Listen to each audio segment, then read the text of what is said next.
Psalm 115, verses 9 through 18. Some years ago, there was a God is dead movement in theology, and people were telling us that God was dead. Well, God is not dead. He's very much alive, at least according to Psalm 115. Our God is in the heavens. He has done whatever He has pleased. The problem is not that God is dead. The problem is that our faith is dead. We do not have living faith in the living God. The psalmist says in Psalm 115, verse 9, O Israel, trust thou in the Lord. He is their help and their shield. Then he talks to the priests. O house of Aaron, trust in the Lord. He is their help and their shield. Then he talks to us. You that fear the Lord, trust in the Lord. He is their help and their shield. In other words, if we're going to have the kind of relationship with God that we ought to have, if our God is going to be to us the living God with living power and blessing, first of all, we must trust Him. That means to rely on Him, to believe that what He says is right and true, that God does not lie.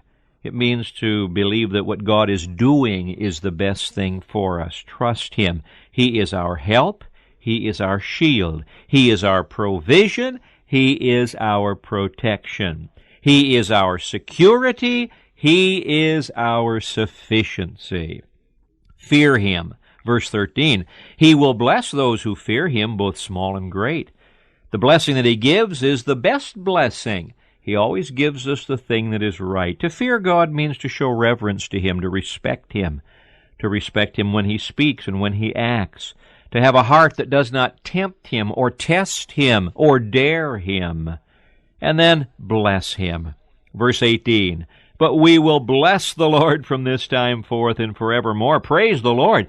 We're always asking God to bless us, but here the psalmist is saying we're going to bless God. You know, when you fear the Lord, and when you trust the Lord, and when you experience in your heart the living blessings that He has for us, He is our help, He is our shield, you cannot help but blessing the Lord. If our relationship to Him is what it ought to be, then we'll be praising Him from this time forth and forevermore.